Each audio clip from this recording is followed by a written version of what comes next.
On? Yes, sounds like it. Good morning, everybody. As Warren said, my name is Sarah. I've been a member of this church for the past 8 years, and for the past 4 months, I've actually been married to my amazing husband, Peter Dirk. So crazy, it's my first time up here actually introducing myself with that little addition. But guys, as you know, we've been going through the Book of Ruth. Last week we were in chapter 3. So what we're going to do before we start anything else is we're going to do a quick recap on chapter 3 and a little bit before that. So we know that at the beginning of the story, Naomi and her daughter-in-law Ruth have both lost their husbands. They had immigrated to the land of Moab, and now they've moved back to the promised land in the hope that they could make some sort of life there. They've heard that God's favor is on his people, the Israelites, so they're hoping to get in on that, so they've moved back to the promised land. We also know that Boaz, in his kindness, has been helping them with food in various ways, but the severity of their poverty and vulnerability needs a lot more than that for a long-term future, for any hope for them. We also know that Ruth has met with Boaz and asked him to be her and Naomi's family redeemer, and he's agreed to help her, right? And we know that the family redeemer is the closest blood relative. So what Boaz has said to Ruth is there's actually somebody, a closer relative to him, that holds the rights to be the family redeemer. So he's going to speak to him, but regardless, at this point, Boaz has said, if this family redeemer doesn't do it, he will do it. So we've kind of reached some sort of resolution in the story where we know that Naomi and Ruth will be okay. That is settled. But the question that we have is, will it be Boaz who becomes the family redeemer, or this mystery man? And we're kind of rooting for Boaz at this point, right? In any movie we would watch, that's the person that we'd be rooting for, the one that there's already a relationship there, where we've seen interaction, but we don't know at this point. And that's where we're picking up this morning. But before we do that, I want to ask us a question. And that question is, what do we think the purpose of the Bible is? Why do we read the Bible? And maybe hold off on that slide that says things on it. But I'd love to hear, just from a few people, what comes to mind? Why do we read the Bible? What's the purpose? To hear God's word? Nice. To get to know him, get to know his character, right? Sorry, Vex, what did you say? To wash ourselves, cleanse ourselves with the word. Anything else? For instruction. Very good. Educate ourselves. Nice. All good, very good answers. And the way that I kind of, when I was thinking about it, almost summarized it, which I feel like includes all the things that we say in here, because there's so many reasons, right? But when we speak about the purpose of the Bible, I think there's one thing that God is doing very clearly from Old Testament to New Testament, and that is God reveals his redemptive plan for the world. There's no point where the story doesn't connect to each other. He's showing us that all along he had an intentional redeeming plan for the world. And within that, we learn about who God is. Who is this God that we serve? And also, within that redemptive plan, we learn about who we are. So if we're going to treat the Bible with its intended purpose in mind, then it's going to require us not to read it like an article that was published in the last year. So over the last few weeks, we've been reminded of a tip in Bible reading, and there's probably one, if you like me, that comes to mind the most clearly because it rhymes. Anyone remember? Nice. Don't start with me in 2023. And Paul likened it to looking through the wrong end of a telescope, where things get distorted and blurry, and you don't really know what's going on. And that's really very clear to us in reading Ruth, that the context is critical for us to enjoy and be changed by what God is saying here. Because on the surface, everything is a little bit weird and unfamiliar. So this morning we're going to do a deep dive into the story, looking through the right end of the telescope, so that we can grasp the beauty of what God has intended to reveal to us, which is really exciting. So just in line with that, I don't know how many of you did Afrikaans as a second language at school, but if you were as English as me, the comprehension section of any test or exam was just very rough. So I'd read the comprehension, and then I'd read the questions, and I would inevitably find myself in one of three situations. So number one, I would understand the story, but nothing about any of the questions that they were asking. Number two, I would understand the questions, but have no idea what the main subject of the story was. And then number three, which was the most entertaining out of all, my anemic Afrikaans vocabulary would allow me to do a direct translation of the story, which resulted in some interesting answers to questions. That's really only usefulness was to entertain the class. So like an example of this would be, so the comprehension would start off with, and Jannie was die witbroodjie van die klas. And the whole story would be based on all these things that Jannie would do. So for the Zimbos in the room, or people who didn't do Afrikaans, that directly translated means Jannie was the white bread of the class. And the whole story would be based on this, right? So then the question in the comprehension would be, hoekom dink jy Jannie was die witbroodjie van die klas? So why do you think that Jannie was the white bread of the class? So I would directly translate this, as one would do, white bread. Afrikaans, they have some weird direct metaphors of what's going on. So my answer was, omdat hy vel was die meeste wit in die hele klas. Which means because he had the most pale skin. So maybe they mean in like it's the whitest bread, which obviously is not what it means for all the people who actually understand. It actually means Jannie was the favorite of the class. That's what witbroodjie is. So you kind of, through directly translating into my context of what I think it means, I miss the entire meaning of the text. And if we do that with God's word, we don't get a bad mark on a test, right? But we rob ourselves of hearing the beauty of what he's actually trying to say to us. We kind of put ourselves in this position where we've completely misunderstood what the text was intended for. So this whole section is answering the question of who. Who will be the family redeemer? And if we ask in the question of what is God revealing of himself here, then there should be bells going off in our head when we hear the words family redeemer. Who is someone else in the Bible that is described as a redeemer? Jesus, yes. So spoiler alert, let's keep in our minds that God is revealing something of what it means when Jesus is called our Redeemer.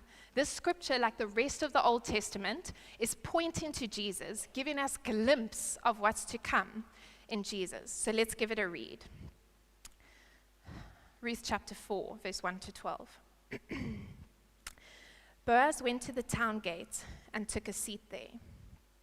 Just then, the family redeemer he had mentioned came by, so Boaz called out to him, "Come over and sit down, friend. I want to talk to you." So they sat down together.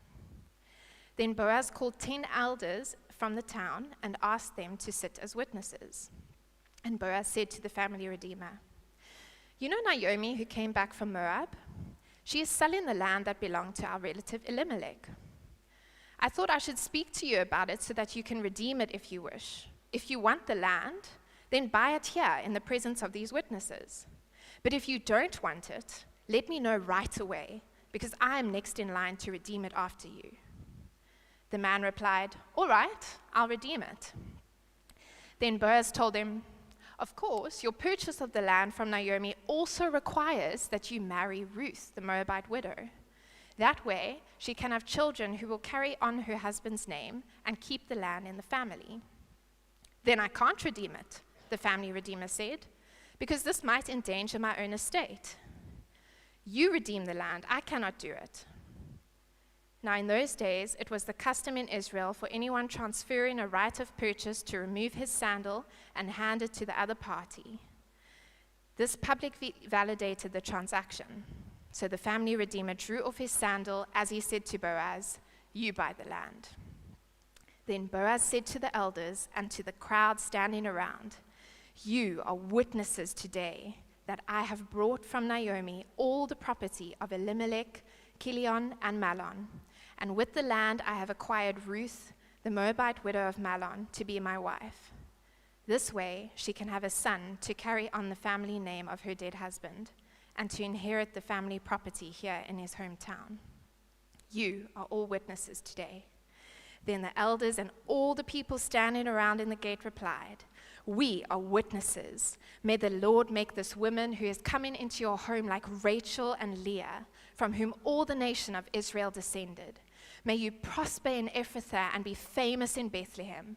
And may the Lord give you descendants by this young woman, who will be like those of our ancestor Perez, the son of Tamar and Judah."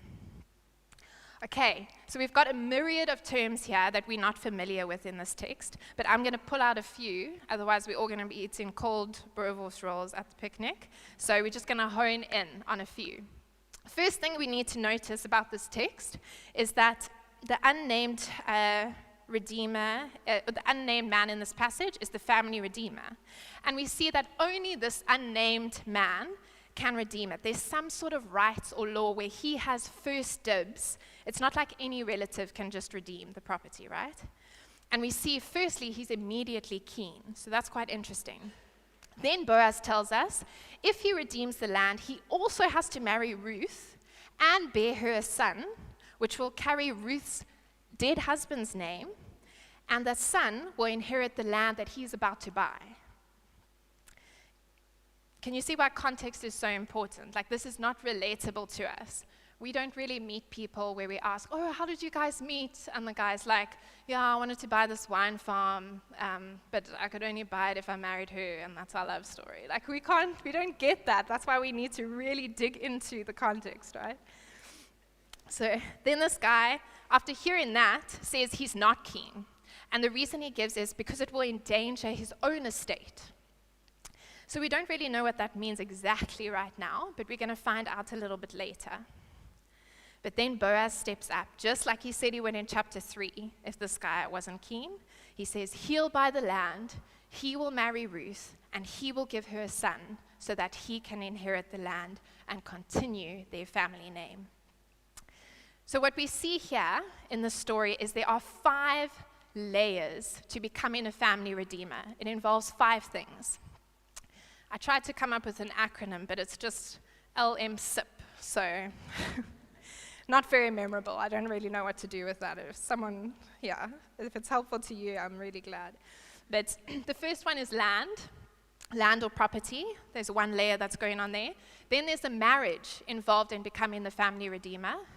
There's also a promise of a son, and then there's an inheritance.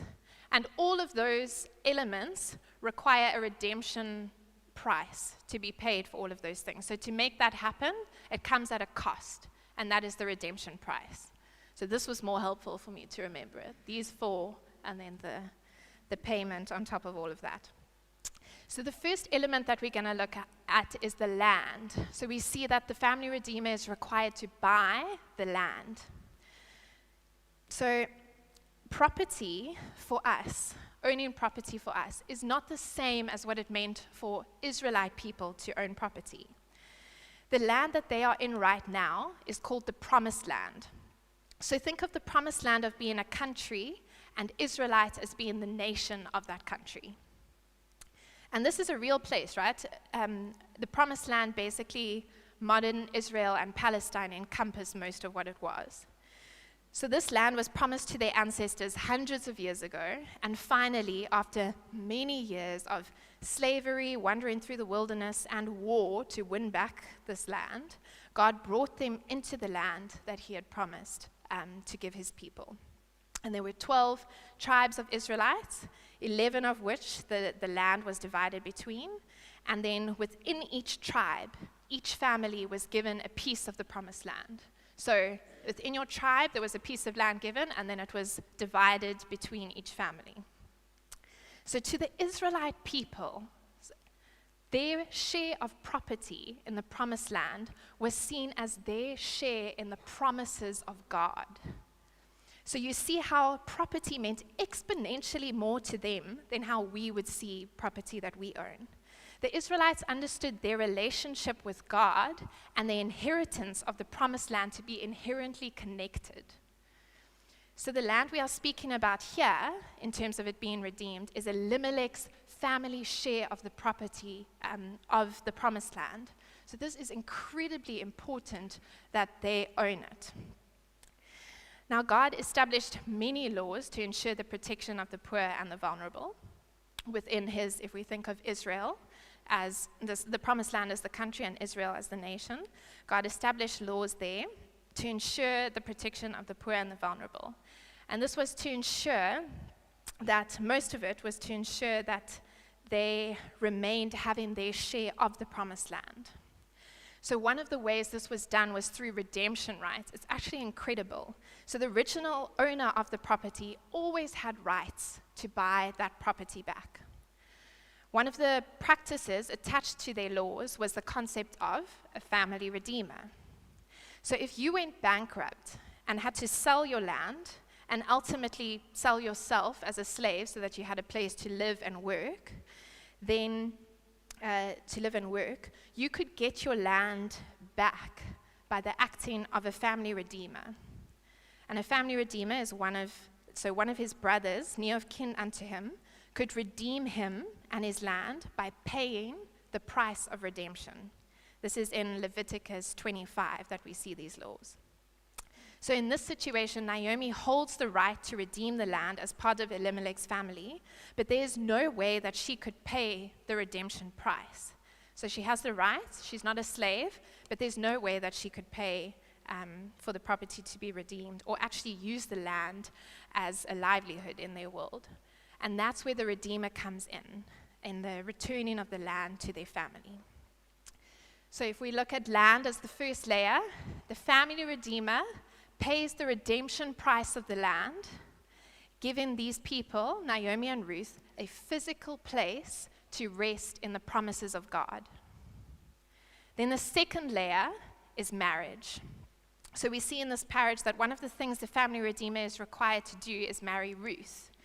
This is also stipulated in Levitical law, that if the man who owned the property had died, the family Redeemer also had to marry the man's widow. So he would pay the redemption price to buy them out of slavery, but he would also make the commitment in marriage to take the widow as his own, providing for everything that she would need in her life. Remember, at this stage, even though Naomi and Ruth are not slaves, they are hopeless, completely hopeless, without the aid of someone providing for and protecting them in the world that they live in.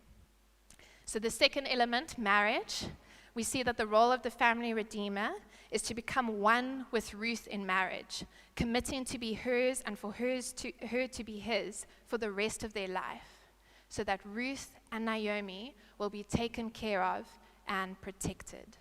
So that's the layer of marriage. The third layer is the promise of a son, which we also see in this passage. The duty of the kinsman redeemer was not only limited to the preservation of his current relatives and their property, they were also required to ensure that they got descendants in the case of death. So if someone died without having children, his brother was expected to marry the wife in order to preserve the name of the one who died through the firstborn child of the wife. That law is in Deuteronomy 25, verse 5 to 6. Now this starts to make sense, the promise of a son, right? Because if keeping the land in your family is so important, then it doesn't help for Boaz to just take on Naomi and Ruth as dependents until they die.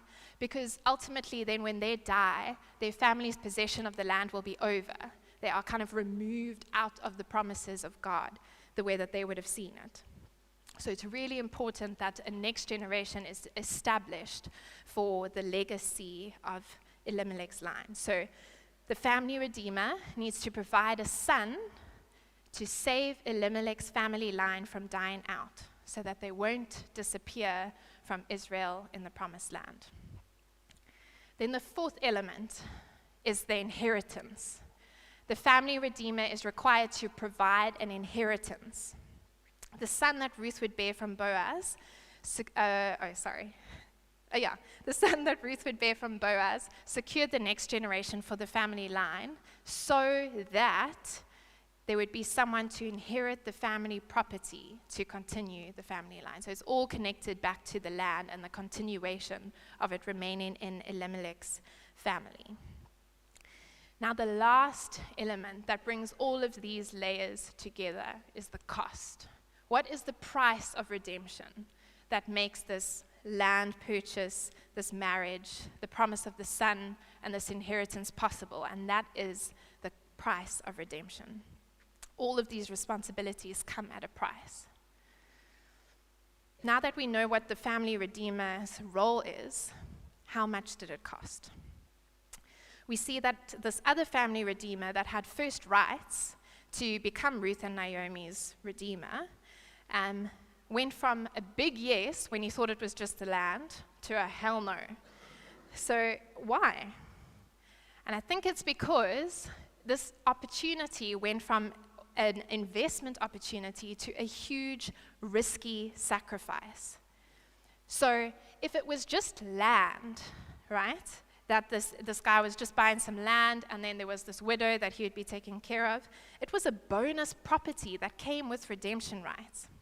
Another law that's in place, that God put in place within the Israelite nation, is the year of Jubilee.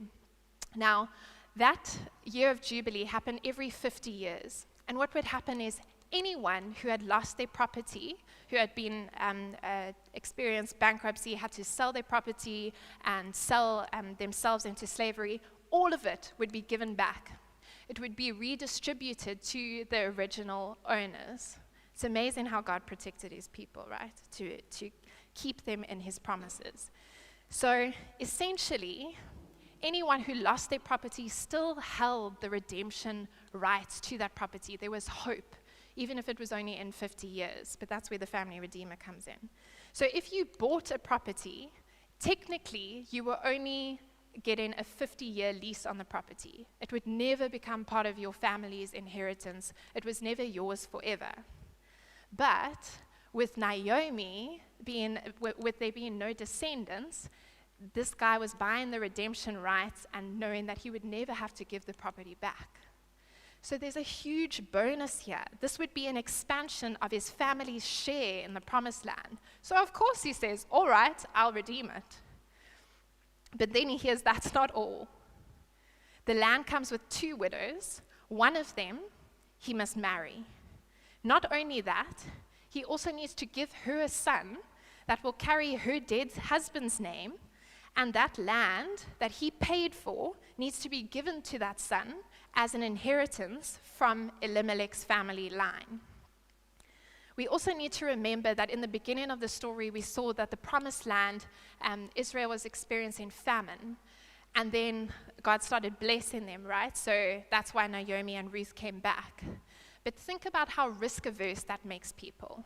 When there's scarcity in the land, we have something very close, like COVID, that shows us that kind of like anything can happen. You're not quite sure. So if you've been holding onto your land with white knuckles and there's been famine, you're not going to just jump at the opportunity to sacrifice stuff out of abundance here.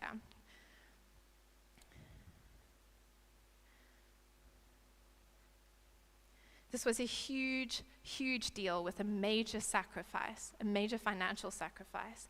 And that's why now we can understand when he says, I can't do it because it's going to endanger my own estate. My estate's going to have to finance an entire ordeal here. All right, so I know this is a lot of context that we're not familiar with. So what we're going to do is transport these characters into the 21st century, and we're going to drop them in Stellenbosch.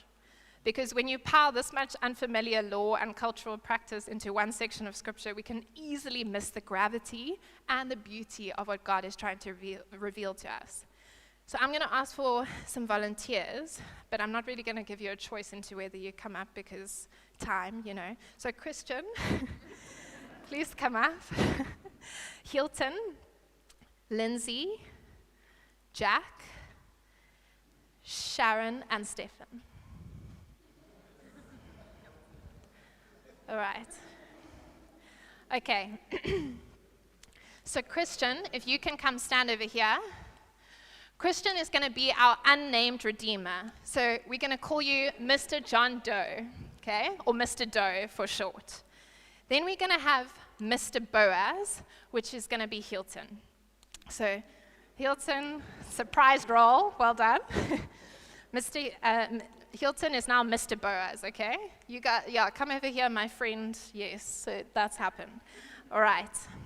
Then we've got, who have we got? Ruth, all right. And then we've got Malon, which was Ruth's husband. Then we've got, I did this because I know they're just friends. Okay, and then we've got Sharon and Stephan, who is Naomi and Elimelech. All right. There we go. Okay, so you guys can stand a little bit more together. All right. Now, Mr. Doe, the first thing that happens is, sorry. Let me just get one more thing. For the context of our story, this is little Obed. You'll see why we need him here already. Very cute. I borrowed the doll from Annabeth, and Kate just told me, what do you think Auntie Sarah needs the doll for in the preach? Do you think she's going to sacrifice it? It's like somebody who knows their Bible stories. Okay, so we've got the family there. Now, something terrible happens, and Elimelech dies, and so does Malon. So you guys can take a seat. So now it's just Ruth and Naomi. So this family over here owns Alluvia wine estate. But now their husbands are gone, and they're not very into the wine industry. So they're just there. It's very sad. Then we've got Mr. Doe, who is an 8th generation owner of Takara wine estate. COVID has happened. They've lost a huge amount of capital due to the alcohol bans, but he's managed to hold onto the farm, which is amazing, okay? But now things are picking up again, and he'd really like to expand Takara. But all the land around him that he could expand to is only available on lease. He can't actually buy it, which means that any infrastructure that he needs to build onto these properties and vineyards that he would need to plant, they wouldn't ever be his. They would inevitably be lost once the lease was over because he doesn't actually own them. So what happens is Mr. Boaz, who is the owner of Dallegraaf wine estate, he was very close actually with Naomi's husband, Elimelech, and was the executor of his will. So Mr. Boaz is the owner of this wine estate, and he calls Mr. Doe. They know each other, right? And he says, do you remember, Mr. Doe, do you remember, Elimelech, that you had that agreement of right of first offer on the property, the Alluvia wine farm? Now, right of first offer, I'm not really I don't know any of the laws really, but I think that's something that exists today, right? Where right of first offer is you the first person who can buy before anyone else can buy. So we've got that there.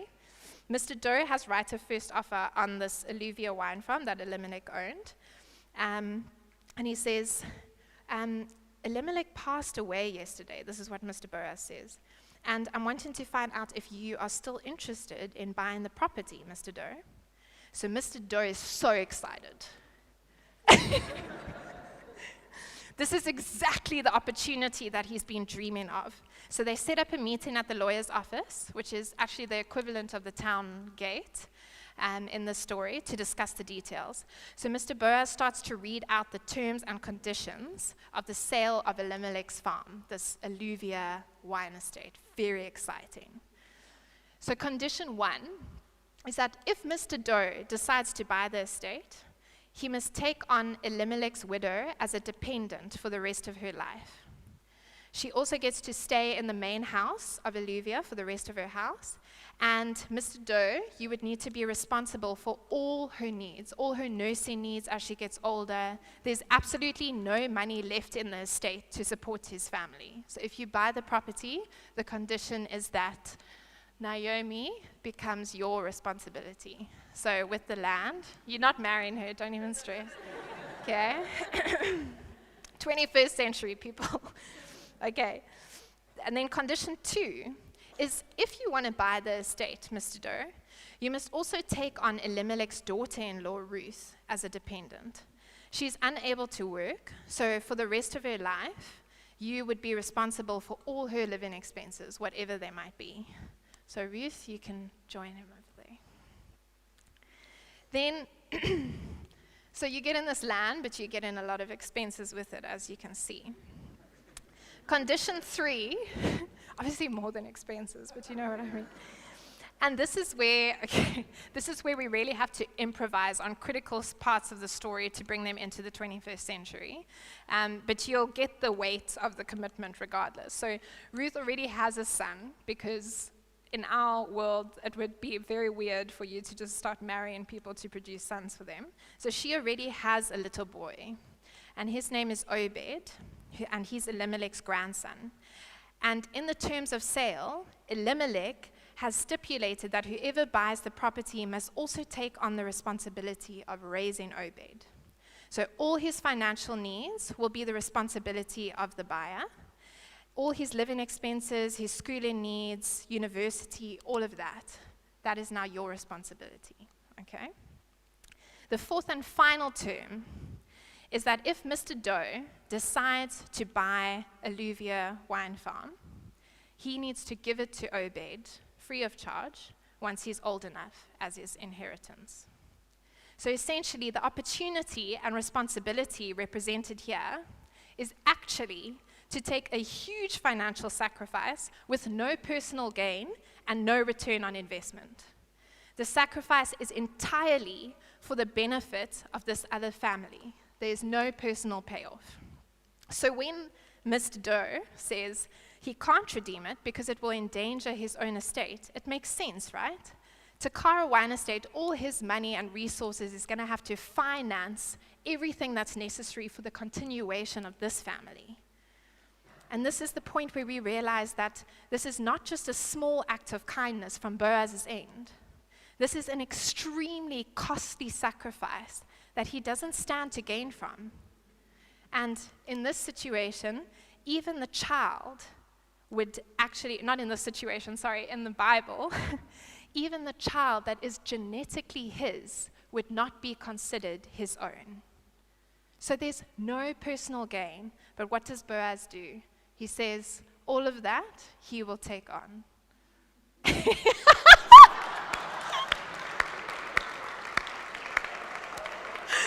Wow. Okay. Give them another hand. Thank you so much, guys. You can go.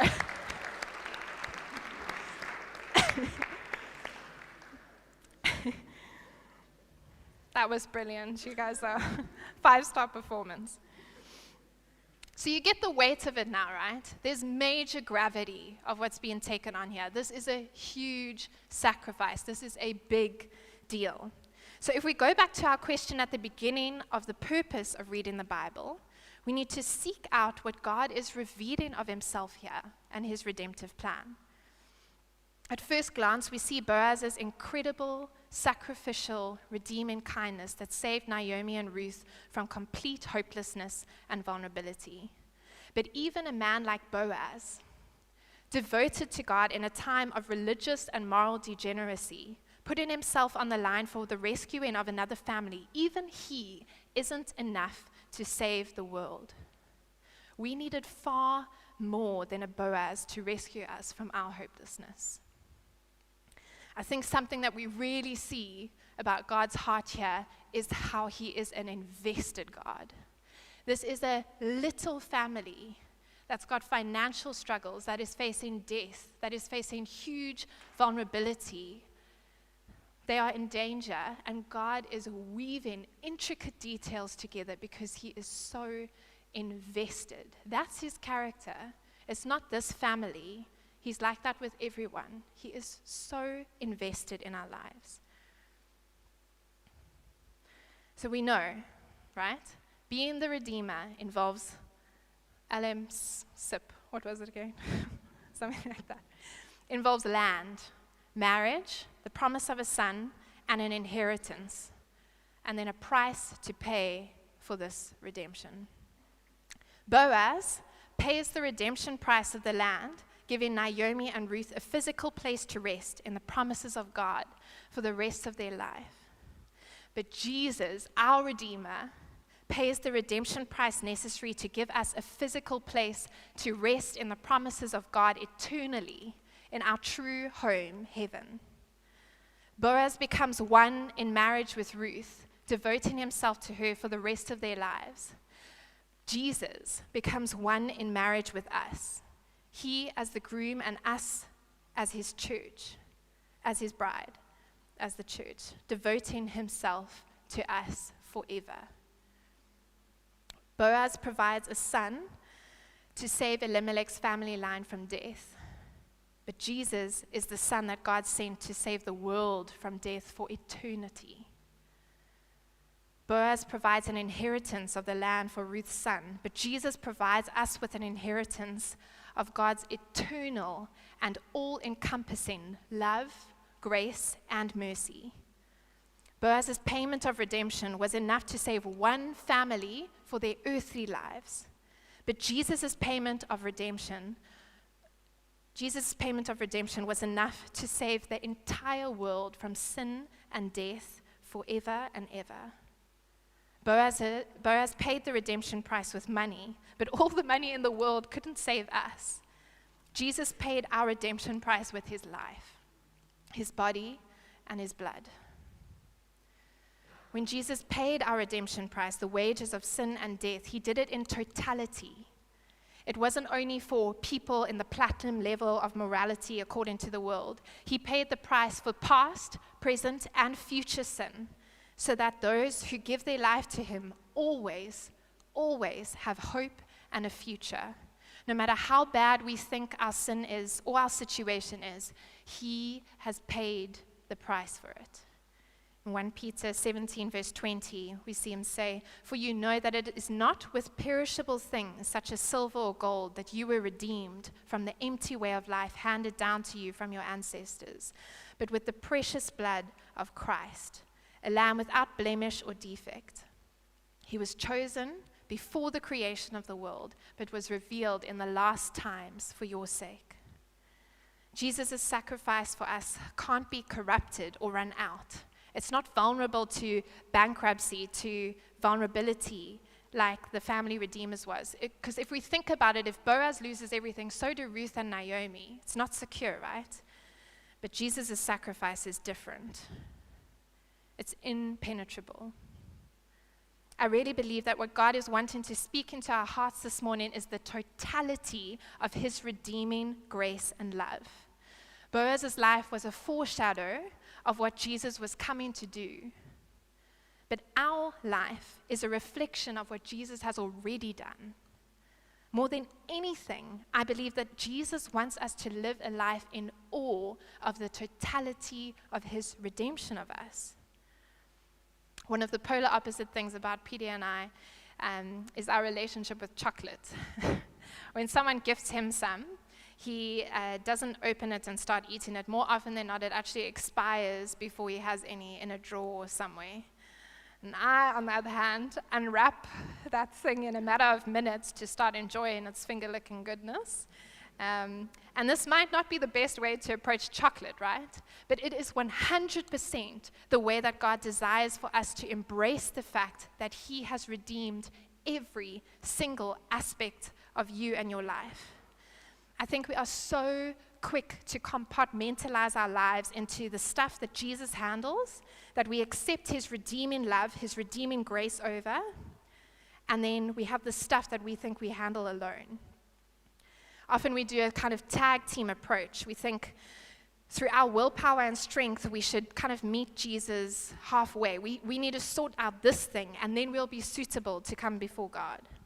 We often do it with spiritual stuff.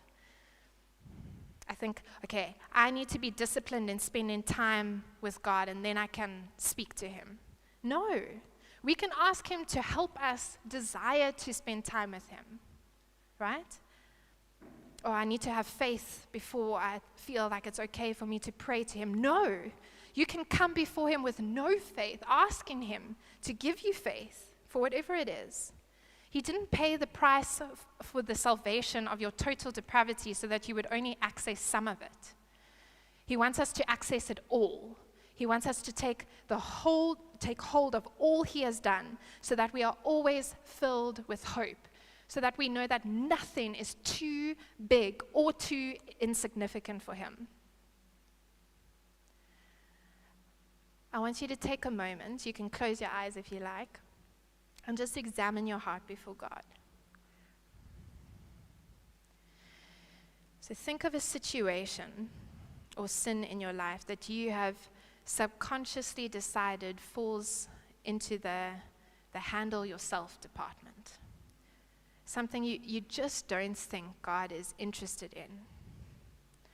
Or maybe it's even in the bottom of the pile department.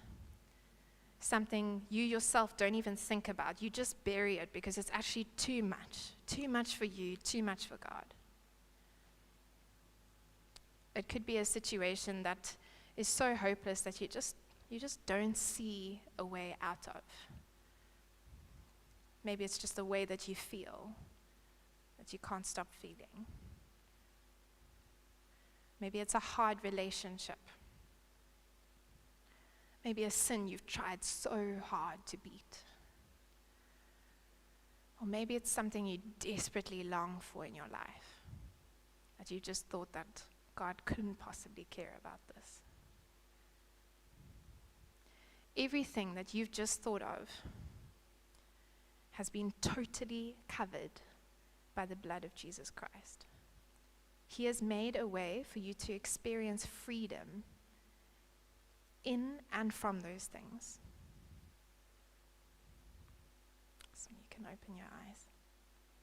In a moment, we're going to take communion. And communion is actually the symbolic reminder of our redemption price. So for us to be free from a life of hopelessness, Jesus sacrificed his life. His death was the only thing that could actually cover every aspect, every sin, all the brokenness in our life. For us to be free from that hopelessness, Jesus sacrificed his life. As we take communion, I just want to encourage you to lay down those things that you've knowingly or unknowingly excluded from Jesus' redeeming love and grace. Ask him to take the weight of those burdens. And this doesn't mean that all of our complex stuff goes away, right? But it does mean that the one that can actually bring change is the one that's in control. You don't have to take on a weight that you can't actually bear. Let's pray. Jesus, our Redeemer, thank you that you paid the price necessary for us to be one with you, for us to be receivers of the totality of your grace, for us to have a place in the perfect world we will one day live in heaven. Lord Jesus, please won't you help us to surrender our biggest, deepest sins and desires to you. Thank you for making that process possible, that we can come unashamed, that we can come without any doubt that you have the power and the strength to meet us there because you have already redeemed us. Amen.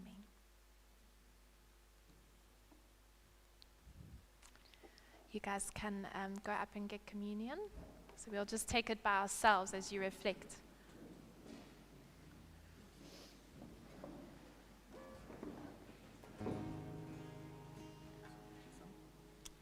Awesome, thanks.